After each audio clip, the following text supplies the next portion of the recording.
Detención de este personaje macabro en la política ecuatoriana, Pablo Muentes. Además, una de las personas, de los 5 asambleístas que planificaban un atentado en modalidad sicariato en contra de mi padre, Fernando Villavicencio, quien denunció justamente a estos 5 asambleístas ante la fiscalía.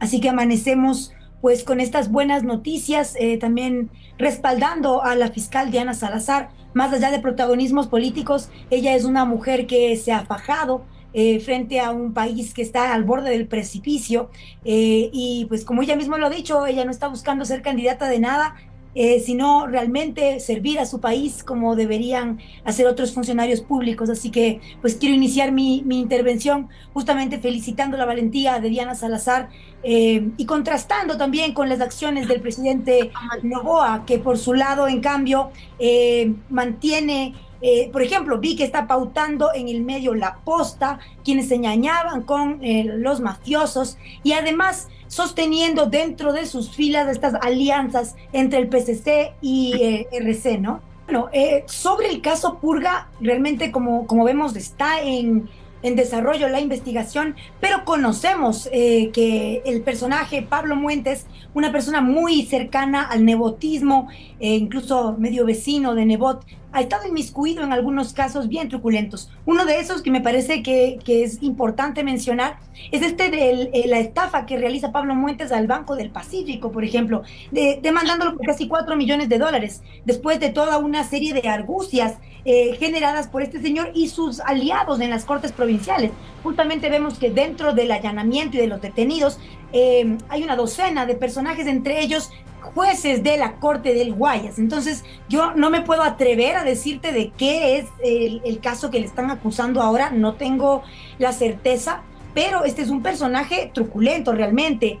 Este es uno de los temas más potentes, este tema del caso del Banco del Pacífico, de los 4 millones, y también pues se sabe toda la vinculación que tenía Pablo Muentes con el tema de los puertos y justamente con el Partido Social Cristiano. También lo vemos en una fotografía de diciembre del 2023 en el mismo balcón presidencial junto a Henry Kronfle y el presidente Daniel Noboa. Así que realmente este es un personaje que está metido en todas estas triquiñuelas. No te puedo decir más, no soy yo la persona encargada ni vocera de este tema, pero pues eso es un poco lo que sabemos, ¿no? Y Hay una nota de Martín Payares muy interesante en la que explica cómo funcionó esto. En efecto, se realizaron, voy a decir, unos pagarés, pero que no tenían fondos.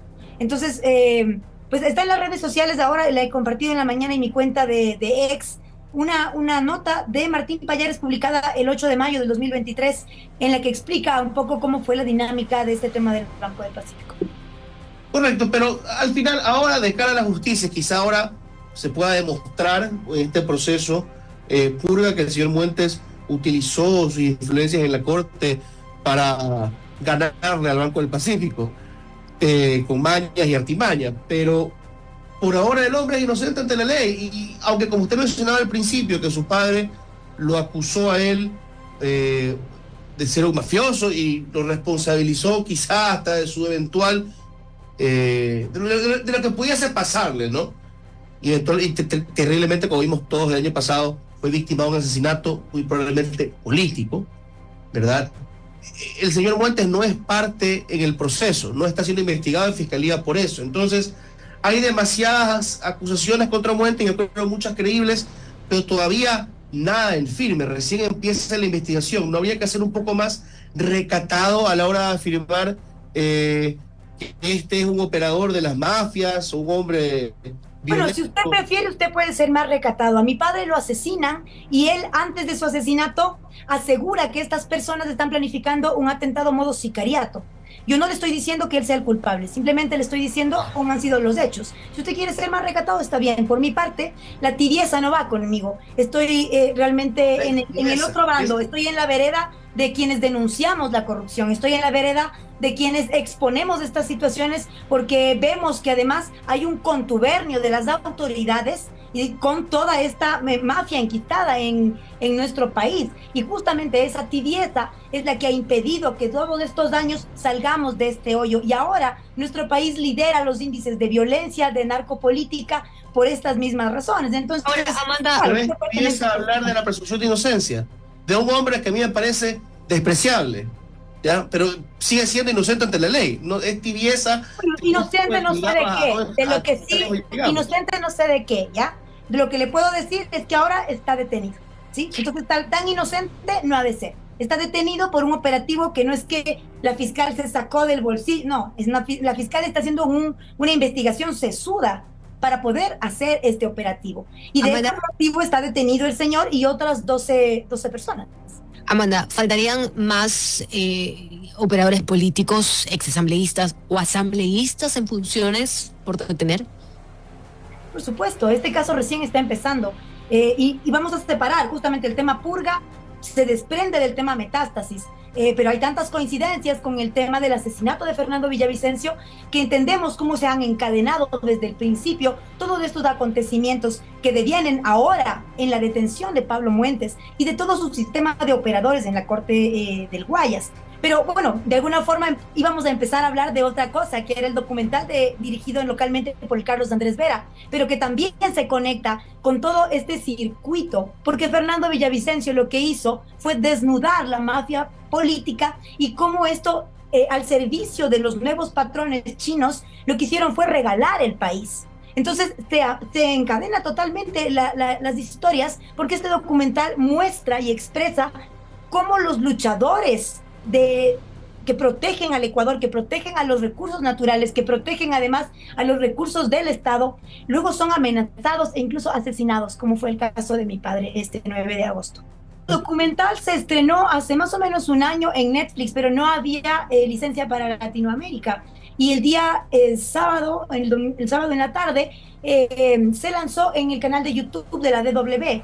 Este documental cuenta la historia de Fernando Villavicencio y Paul Jarrín, ambos defensores pues de nuestro país, de los sagrados intereses de nuestro Ecuador, y además rechazando toda la entrega de nuestro país, nuestros recursos a el imperio chino, como tanto la minería como el tema petrolero fue entregado realmente a China. Y ahora el documental se lo puede ver gratuitamente en YouTube.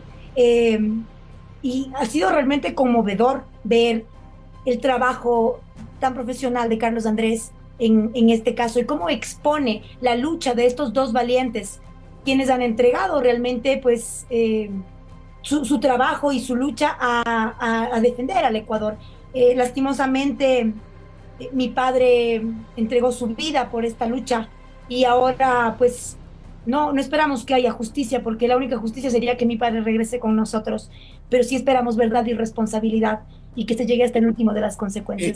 ¿Qué opinión le merece a usted, por ejemplo, que a pesar de todo aquello, el presidente Noboa esté pensando en, de alguna forma, darles la operación, una especie de concesión justamente a quienes han realizado obras que no han podido ni siquiera ser entregadas? Bueno, es una vergüenza, ¿no? Siempre he pensado que el presidente Noboa no entendió cómo llegó a ser presidente. Después del asesinato de Fernando Villavicencio, el voto villavicencista fue del lado de Noboa, porque el voto villavicencista no se iba a ir con Luisa González. Y toda esta gente que le hace llegar a la presidencia a este Nobel candidato, estaba esperando algo distinto, estaba esperando una lucha frontal en contra de la mafia, una lucha frontal en contra de quienes pusieron de rodillas al Ecuador, que justamente la mafia política y además China, que es ahora el nuevo dueño de nuestro país, de todos nuestros recursos.